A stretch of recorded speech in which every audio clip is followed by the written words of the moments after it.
بسم الله الرحمن الرحيم.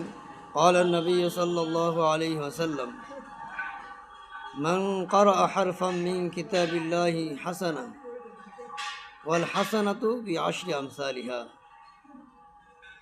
হুজুর পাক সাল্লাল্লাহু আলাইহি সাল্লাম বলেন, কেউ যদি কুরআনুল কারীম থেকে একটি হরফ তিলাওয়াত করেন, তো একটি হরফের পরিবর্তে আল্লাহ সুবহানাহু ওয়া তাআলা একটি নেকি দান করেন, আর একটি নেকিকে আল্লাহ সুবহানাহু ওয়া তাআলা 10টি নেকির বরাবর করে দেন। ওয়াল হাসানাতু বিআশরি আমসালিহা, মানে 10টি নেকির মতো করে দেন, এতে কমাস কম সওয়াব পাওয়া যায়।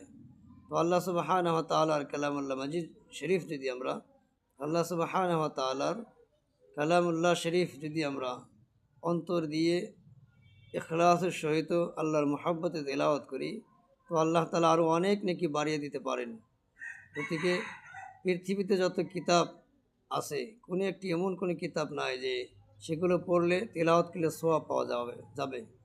কিন্তু আমরা এমন একটি কিতাব পেয়েছি আল্লাহর পক্ষ থেকে, যে একটি হরফ পড়লেও আল্লাহ সুবহানাহু ওয়া তাআলা কমসে কম 10টি নেকি দান করেন।